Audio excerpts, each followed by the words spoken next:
amigo, nuestro querido José Alfredo Gutiérrez Falcón. Bienvenido, don José Alfredo. Sabemos que andas del tingo al tango, saliendo de por aquí, saliendo por allá. Bienvenido, ¿cómo estás? Muy bien, ¿cómo están, Jaime, Acomodando Paco? la cámara, José Alfredo, buenas tardes, noches.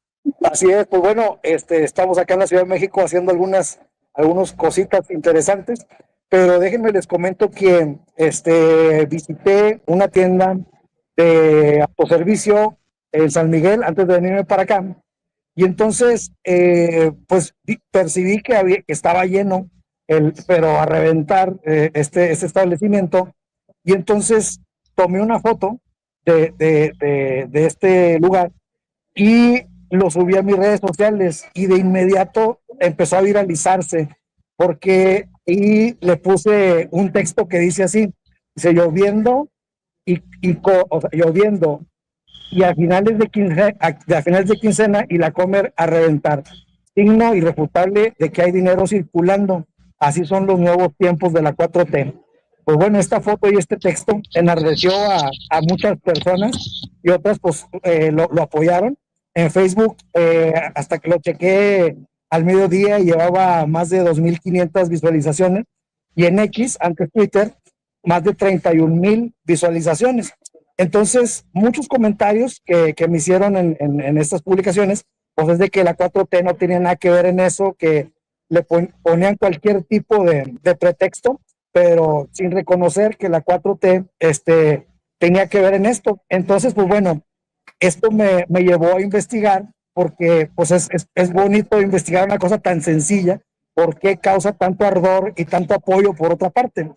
Entonces, para empezar, tendremos que decir que el gobierno federal dispersa 800,000 millones de pesos por año para los derechos sociales de bienestar. ¿Y cuáles son estos? Pues la pensión para adultos mayores, el Sembrando Vida, becas para estudiantes, apoyo a madres solteras, el Jóvenes Construyendo el Futuro, y ahora sí, que todavía no es un derecho constitucional, pero el apoyo a las mujeres de 60 a 64 años.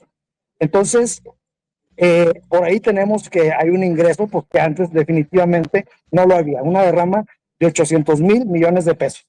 Después encontramos que en las tiendas de autoservicio grandes, en las más grandes, pues están ofreciendo descuentos a quien utilice la tarjeta del bienestar. Entonces, pues sí influye desde luego en que la gente está yendo a esos lugares. Si no, no ofrecieran estas promociones. Y para darnos una idea de la magnitud de la bancarización en menos de 7 años de muchas mexicanas y mexicanos, Ariadna Montiel, quien es la secretaria de Bienestar, dio a conocer que 15.9 mexicanas y mexicanos son derechohabientes que cuentan con una tarjeta del bienestar. Entonces, quiere decir que en 7 años, 15.9 millones de personas entraron a la bancarización por medio del Banco del Bienestar. Entonces, imaginemos lo que significa la bancarización de todas estas personas. Ahora, voy a dar datos muy relevantes acerca del crecimiento que reporta la Asociación Nacional de Tiendas de Autoservicio. Y bueno, haciendo un poquito de historia reciente, cuando salimos de la pandemia en el año 2021, ANTAD reportó un crecimiento histórico en toda la historia de ni más ni menos del 49.5%. Ahí la gráfica que nos hace el favor de poner Marvel es muy interesante, porque recordemos que Andrés Manuel López Obrador siempre nos dijo que el crecimiento después de la pandemia iba a ser una V, y la oposición decía que iba a ser una L, que iba a caer y que iba a estar acostado la línea de crecimiento mucho tiempo. Y aquí estamos viendo cómo se dispara el crecimiento. ¿Por qué? Porque no dejó el gobierno federal, Andrés Manuel López Obrador no dejó de invertir, siguió derramando recursos por medio de los programas del bienestar, y la economía creció como él había vaticinado. Ahora, esta asociación, que se abrevia ANTAD, representa a 18,000 tiendas, perdón, a 68,000 tiendas en todo el país. Entonces, imaginemos el crecimiento que hubo histórico de 68,000 tiendas en toda la República Mexicana. Y después, en el 2023, hubo un crecimiento, la ANTAD, o sea, todos estos son números oficiales de la ANTAD, que reportó en 2023 un crecimiento de 8.4, en 2024 de 4.2, y lo interesantísimo es que de enero a abril de este año reportaron un crecimiento de 3.4, y en mayo pasado reportaron un crecimiento de 10.3%. Entonces, las ventas de abril a la fecha crecieron de 125,000 millones a 146,000 millones de pesos, y las ventas acumuladas en todos estos meses de este año son de 640,000.7 mil millones de pesos. Entonces, pues bueno, quise compartir estos datos porque todavía hay mucha gente que no quiere aceptar o no se da cuenta de que todo este bienestar del cual estamos pues disfrutando, y todas las tiendas de autoservicio teniendo ventas récord, así como las tiendas de abarrotes y todo el comercio en general están teniendo crecimiento muy, muy significativo, pues se debe a que hay políticas, hay derechos sociales de bienestar, y esto hace que la economía siga creciendo. Y pues bueno, por eso yo recuerdo cuando salía con mi papá o con mi mamá a los súperes, y estaban muy vacíos, y decían, no, pues es que es final de quincena, es que es etcétera, ¿no? Entonces siempre era el comentario de mis papás, hay poca gente porque es fin de quincena, y ahora resulta que a fin de quincena están a reventar los supermercados, las tiendas, los restaurantes, etcétera. Y pues bueno, quise dar estos datos de crecimiento y de lo que ha significado todos los derechos sociales del bienestar y la bancarización de todo, pues de una gran parte de la población mexicana que está sosteniendo la economía. Fíjate que, querido José Alfredo, que esta misma sensación que tú experimentaste de ver a tanta gente en la comer, bueno, yo lo experimento cuando salgo por aquí, por allá. Los centros comerciales están así de gente, los restaurantes, es impresionante el ritmo de consumo, porque generalmente, digamos, el frenesí quincenal es evidente, ¿no? Tú ves y vas a cualquier tienda que vayas, hay mucha gente, pero ahora son fechas que no coinciden con los días de pago o los días de quincena. Y esto, de alguna manera, coincide con un informe que vimos precisamente aquí con Norman y mi querido Paco, el último informe de la OCDE, que precisamente hablaba de cómo México se había caracterizado y distinguido por la salida de una gran cantidad de mexicanos, de millones de mexicanos de la pobreza, y en el análisis más granular, más de detalle, ellos aseguraban que esto se debe a lo que tú acabas de decir, esta inversión, esta derrama económica que surge de los famosos 800,000 millones de dólares que se han repartido en forma de becas, de pensiones. Millones de pesos, Jaime. Perdón, millones de pesos. ¿Dije dólares? Sí, perdón. Oh, no, perdón. Qué bueno fuera que fuera en dólares. No. Si no te reclamo, a mí me dan en pesos.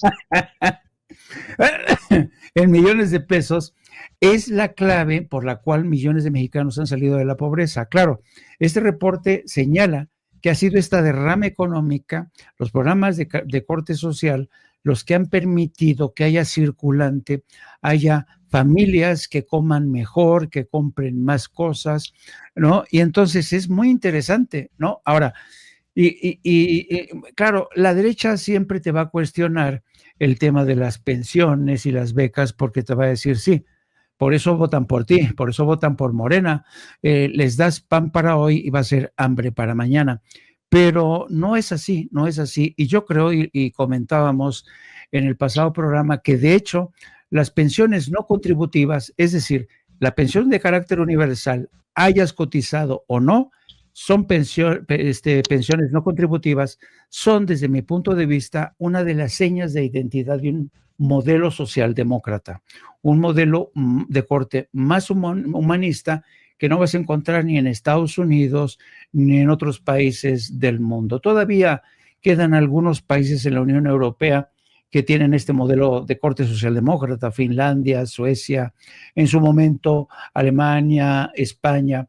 Pero claro, aquí estamos hablando de pensiones que han sido realmente la red de protección para mucha gente que a veces no tenía ni para qué comer, ¿no?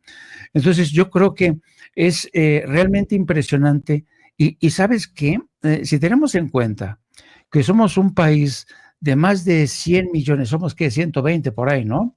Millones de habitantes, que con tan solo una derrama de 800,000 millones de pesos puedas conseguir que millones de mexicanos salgan de la pobreza. Claro, no es la solución definitiva, ¿no? Porque hay otras cosas que están, por ejemplo, la pobreza, las diferencias que siguen marcando, por ejemplo, la pobreza, las diferencias de la pobreza laboral entre hombres y mujeres sigue pesando mucho. Ganan menos las mujeres que los hombres, ¿no? Los temas, por ejemplo, de los adolescentes que se les decían ninis, ahora tienen una pensión, pero no terminan de resolver definitivamente su situación. Pero es algo, es un comienzo, es un avance en la dirección correcta. Jaime y José Alfredo, déjenme nomás darle un dato para redondear ese comentario, y seguramente José Alfredo nos va a dar la razón. Mira, cuando a la gente de derecha, la gente conservadora, los partidos opositores PAN, PRI, alegan, discuten sobre este presupuesto de 800,000 millones de pesos para las clases sociales, y luego dicen, por eso votan por ellos. El problema es que el PRI lo hizo, el PAN lo hizo, pero tenían un problema, Jaime. Por ejemplo, yo se los digo, hace por lo menos como 10 años publiqué un libro que se llama Los Depredadores, y documenté, y ahora sí valga con la cacofonía, con documentos de la Secretaría de Hacienda, del Banco de México, de la Comisión Nacional Bancaria y de Valores, que a partir del gobierno bien de Miguel de la Madrid, luego ya bien asentado en el de Fox, empezó con el de López Portillo, pero Miguel de la Madrid se operó bastante bien. El gobierno entregaba, y hasta el de Peña, entregaba cada año a los empresarios, solo en exenciones fiscales, cuestiones fiscales, 600,000 millones de pesos, 600,000 por año, a un grupo de grandes empresarios. O sea, el problema del PAN y del PRI es que le entregaban ese dinero también, pero nada más tenían un voto a la hora de ir a votar, ¿sí? Y cuando se trataba de darle a la población, ¿qué le daban? Cobijas, algún suéter, pero nada verdaderamente que aliviara la situación económica. Y lo que hace Andrés Manuel López Obrador es que descubre, y no es el hilo negro, pero sí descubre la forma de mover la economía que no lo había podido hacer a Carlos Salinas de Gortari, a Miguel de la Madrid, que vienen de universidades de Estados Unidos, Harvard, Yale, la Salle, vienen todos esos funcionarios y no pueden mover la economía. Y un hombre que sale de la UNAM, ¿sí? Mueve la economía, ¿cómo? Derramando dinero, y mueve el mercado interno y lo pone a trabajar, y ciertamente no es la solución última, pero es un proceso, porque la economía está caminando la primera vez desde 1900 a más o menos 52, Jaime, que no tenemos una gran crisis sexenal, pero a veces, recuerda, teníamos dos. Ya no a media quincena, a media semana ya no tenías dinero, ¿sí? Hoy lo ha constatado José Alfredo. No es todavía el fin de quincena, apenas estamos hoy a 23. Todavía faltan 7 días para el fin de la quincena, y la gente está gastando. Los supermercados están llenos. Bueno, yo no voy al supermercado, pero lo veo en el tianguis de mi pueblo, sábado y domingo, y es una locura. Así que la economía está caminando, que es lo que dice José Alfredo, y es gracias a programas que ya existían, pero antes beneficiaban a, no sé, a 10 grupos que representaban un voto cada una. Hoy se reparten en millones de personas que representan lo mismo que antes, un voto cada una. Jaime, no es que Calderón o Peña hubieran podido hacer, lo hicieron, pero le entregaron el dinero a sus cuates, y por eso fracasaron Jaime y José Alfredo. Sí, definitivamente, y ahora hay que recordar que son derechos sociales consagrados en la Constitución y se me pasó a mencionar, obviamente, el aumento del 120% del salario mínimo, que también, pues, obviamente, contribuye mucho, y recordemos que en la zona fronteriza es el doble del 120%. Entonces, estamos viendo, pues, mucha bonanza. Ahorita yo me encuentro en un restaurante que me metí de emergencia porque ya se me hacía tarde, y pues hay muchas sillas, mesas llenas, y pues el lunes en la noche, entonces pues generalmente los fines de semana es cuando esperábamos ver este número de personas.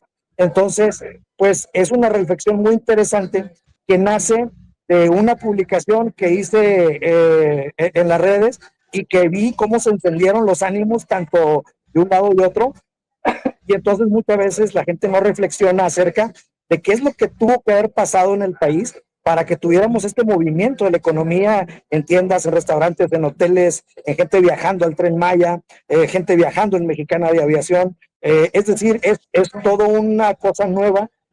Como decía Andrés Manuel López Obrador, estamos en el terreno de lo inédito, y esto pues hay que analizarlo y hay que ver cada cosa, ¿no? De lo que está ocurriendo. Y una cosa muy importante que hay que destacar, hay que tratar de que esa derrama de 800,000 millones de pesos se vaya a las tienditas, se vaya a las MIPIMES, y no se vaya todo a las grandes tiendas que ofrecen un descuento por utilizar la tarjeta del bienestar. Entonces, creo que en eso también tenemos que, pues, insistir mucho, porque es la manera en que la economía se riegue de abajo hacia arriba. Oye, ahora, yo le pregunto a los dos, ¿no estamos incurriendo en un triunfalismo precipitado? ¿No estamos sobredimensionando?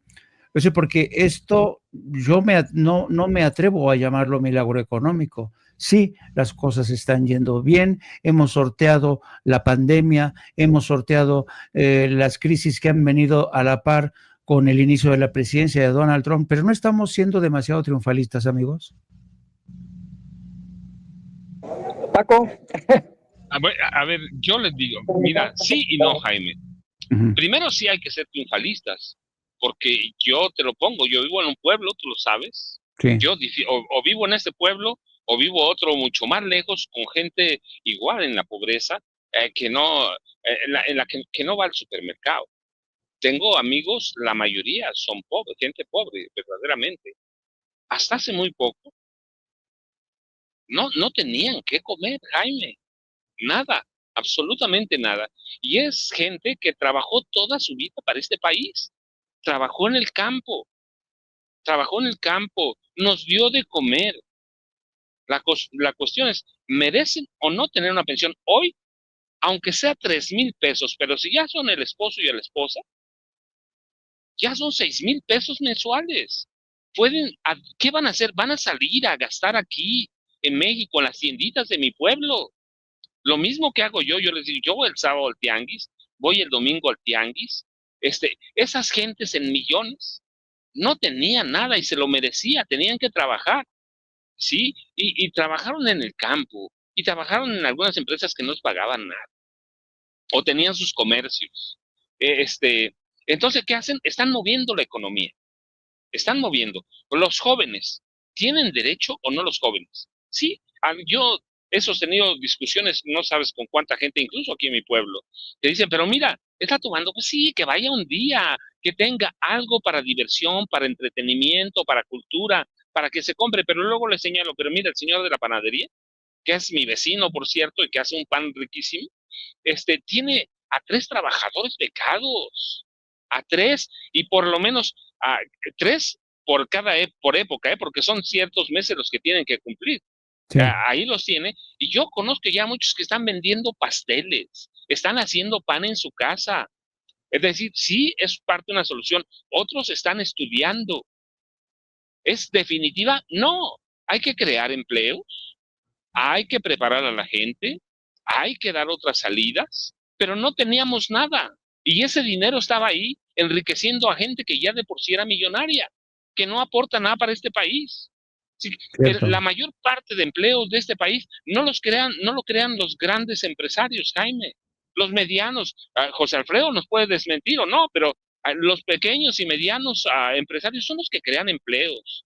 Entonces, ¿es la solución definitiva? No. Hay que preparar este país, pero 70 años lo tuvimos olvidado. 70, 70 años. Entonces, ¿qué hay que hacer? Hay que reconstruir el tejido social que quedó roto, completamente roto desde el gobierno de Felipe Calderón. Y con Peña ya no teníamos tejido social. Hay que reconstruirlo, hay que construir escuelas. En los gobiernos, por ejemplo, de Peña hacia atrás, ¿cuántas instituciones de educación pública gratuita superior se construyeron? Ninguna. Eran un La, embudo las prepas, salías y ya la, no iban a la escuela. la sanidad. La sanidad, todo eso, Jaime, la salud, todo, es un componente, no solamente es crear empleos, es crear condiciones para que puedas estudiar. ¿Cuántos niños conocemos nosotros que iban a la escuela sin un pan en la panza, Jaime? Sí, sí. Iban con un cafecito y una tortilla. Yo lo puedo atestiguar aquí en mi pueblo. Eh, yo adoro vivir en pueblos como este en el que vivo, o en otros ahí en Guerrero. Yo adoro vivir en pueblos, Jaime, y la gente no tenía alternativas. Hoy tiene principio para comer. Segundo, tiene para comer sus hijos, aunque sea poco, mandarlos a la escuela. ¿Qué iban a aprender los niños? Que iban con una tortilla y luego degeneraron tanto los desayunos escolares que te daban, ¿qué? Una miseria de desayuno, y lo digo con mucho respeto, Sí. Ahora, mientras se mira, robaban el dinero. sí. Ahora, mira, Entonces, ¿es la solución definitiva? No. Es un paso para sentar las bases para resolver los graves problemas es un buen económicos, comienzo. financieros. Es un buen comienzo. Entonces, si hay que cantar victoria, ¿cuántas veces tú y yo, Jaime, a José Alfredo, que va por nuestra generación, cuántas veces vimos crisis en, Uh, uh, en los sexenios? Yo trabajo cobrando bien quincenalmente o mensualmente desde 1979. Mis primeros salarios fueron ya, que no he dejado de cobrar nunca. Yo recuerdo mucho, por ejemplo, el gobierno de Miguel de la Madrid, ¿sí? Y lo platico porque es una anécdota que no se me olvida. Ganaba más o menos y no tenía televisor. Dije, la próxima semana me voy a comprar eso. Cuesta tanto, gano tanto. Bueno, Jaime, llegué, costaba más del doble en una semana. En una semana. Así, ¿cuántas veces no teníamos para comer, Jaime? Tú y yo somos reporteros. ¿Cuánto ganábamos? Salario mínimo. A sí, veces teníamos. menos que el salario mínimo, porque eran tramposos los empresarios. Así que es un buen comienzo. Primero, primero que tengan dinero para comer. Teniendo la panza llena, como dicen, ya sabes, el viejo filósofo mexicano, primero la panza, ya puedes pensar en otras cosas.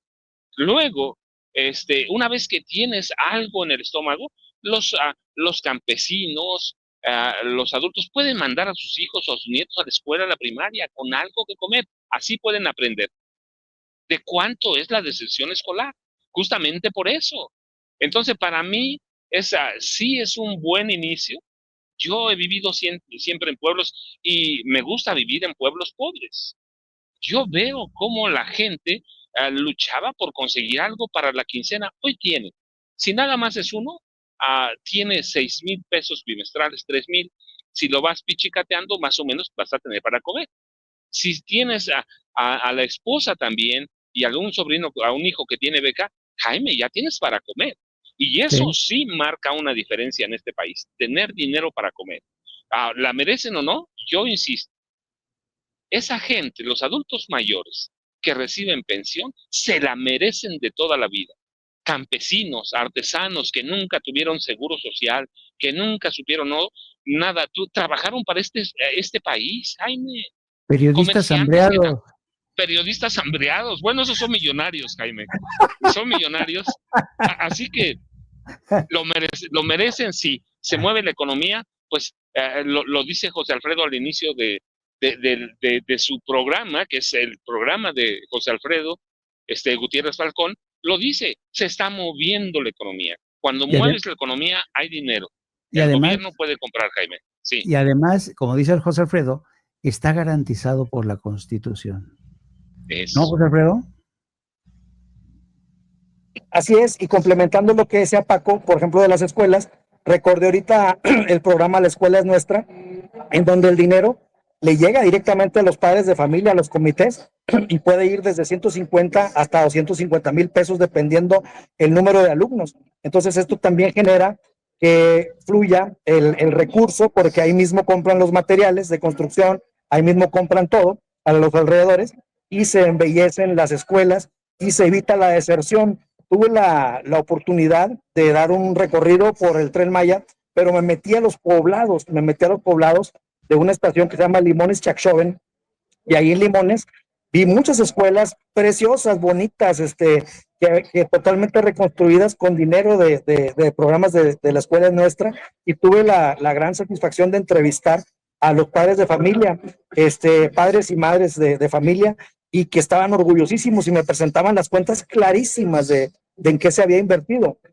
Me contaron que en un kinder faltó el agua más de 15 días y se suspendieron las clases, y con ese recurso se hizo un pozo que ahora pues ya no les falta el agua. Entonces son muchas las circunstancias, y también yo creo, Jaime, que sí es un triunfo, porque en 2019 Andrés Manuel López Obrador declara extinto al neoliberalismo de nuestro país y lanza este modelo económico único en el mundo, que después ya lo conocemos como humanismo mexicano, y ha funcionado.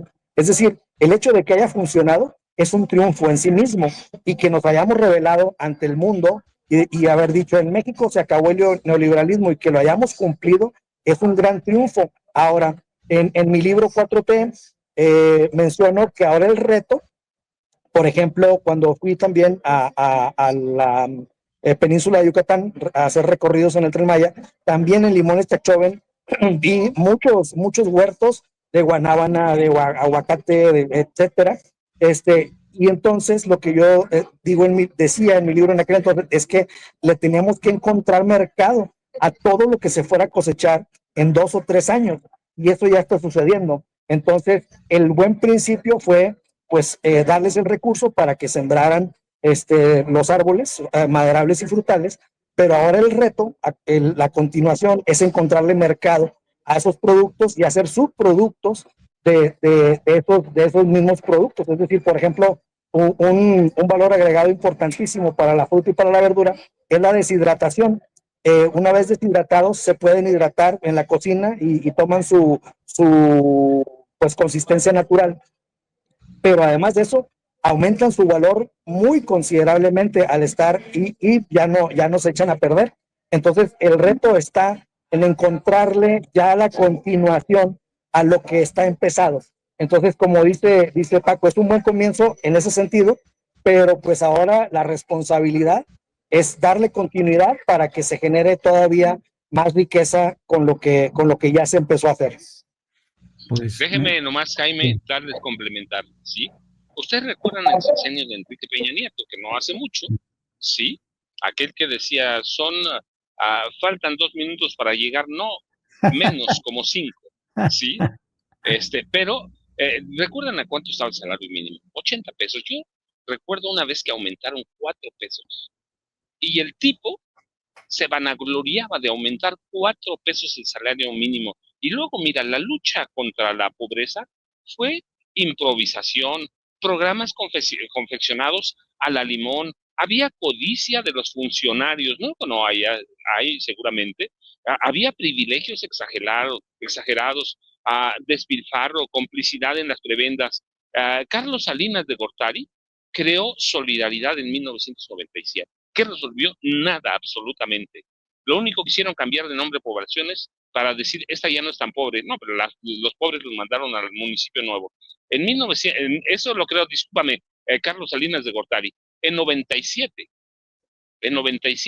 Cedillo creó el programa de educación, salud y alimentación Progresa. ¿Qué resolvió Progresa? Nada. Si hay un político pendejo que hemos tenido, y mira que ahí tenemos muchos, Fox, Peña, ¿sí? Fue Ernesto Cedillo Ponce de León. Y lo digo de veras, con mucho respeto.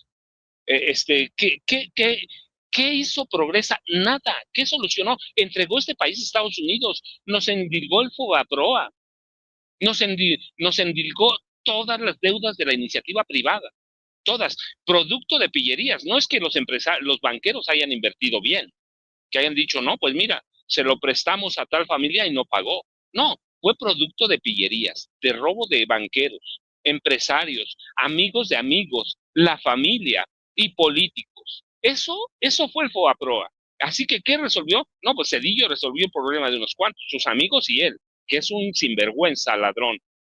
Después, Peña, ¿cómo lo renombra? Oportunidades.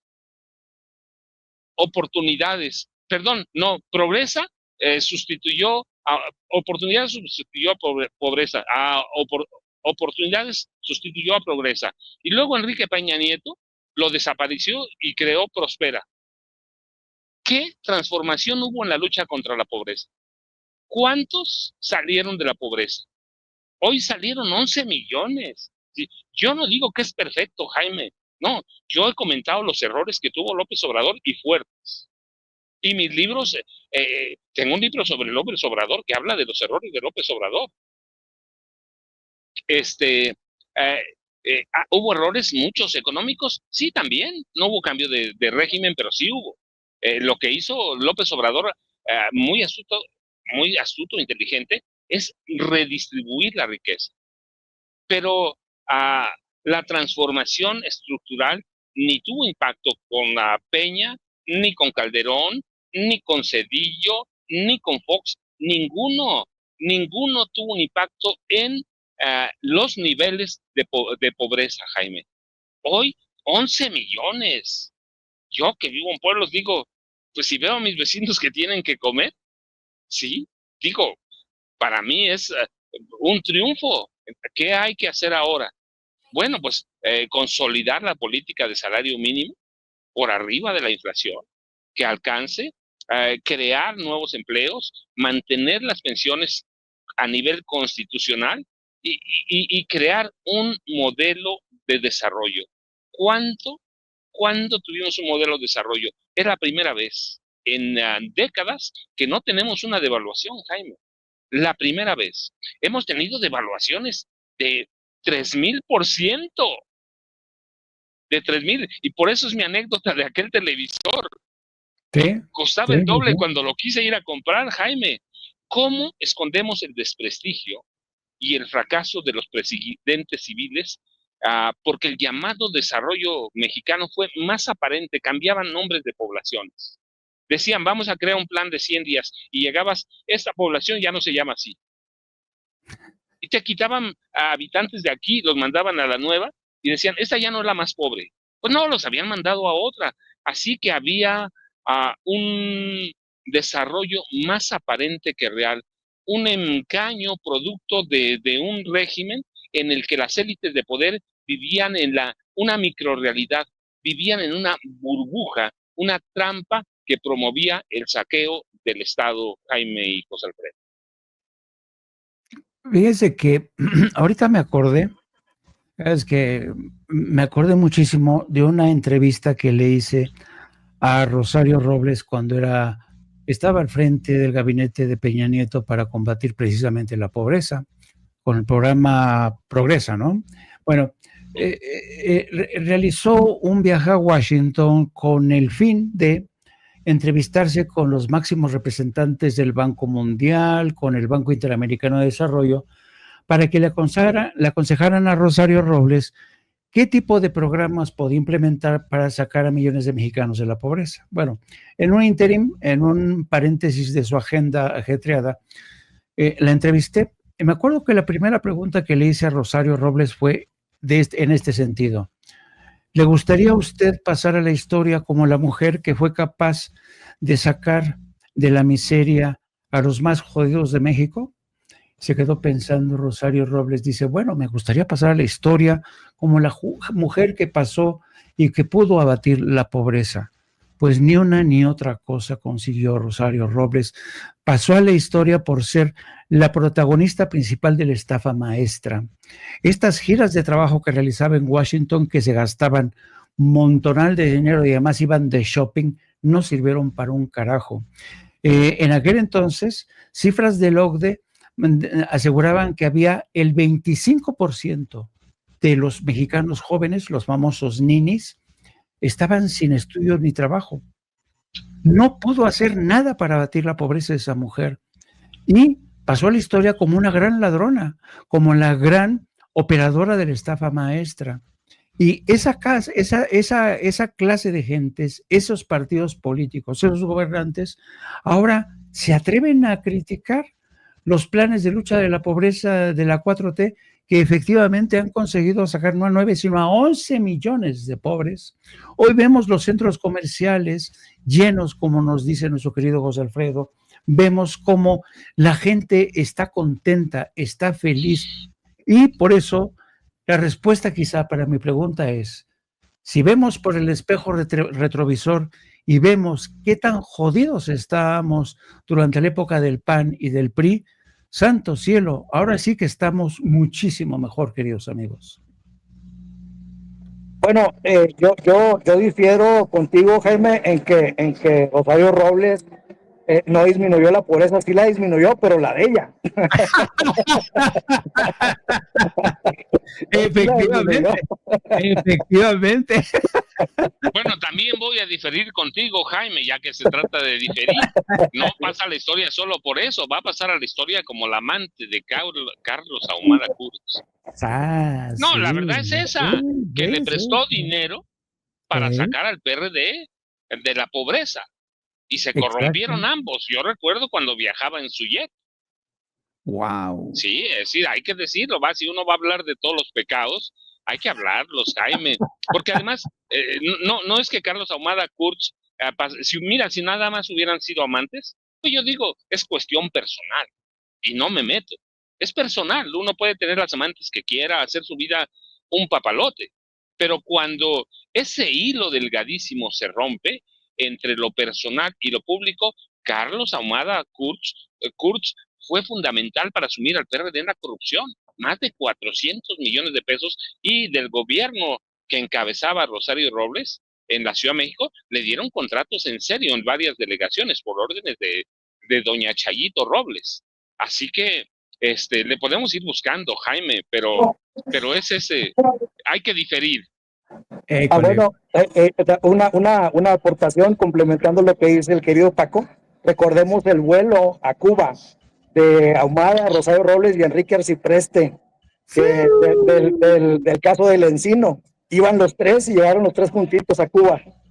¿Qué tal? ¿Qué tal? No, si nos ponemos a recordar, no, estamos realmente mucho mejor que antes. Pues don José Alfredo, de verdad que como siempre tu sección es realmente es una gran aportación para este programa. Muchísimas gracias por acompañarnos. Muchas gracias por hacer este esfuerzo de correteando, ahí ponerte. Me acababa de bajar del Metrobús a las meras 7:40. Nos vemos. Un abrazo. Bye.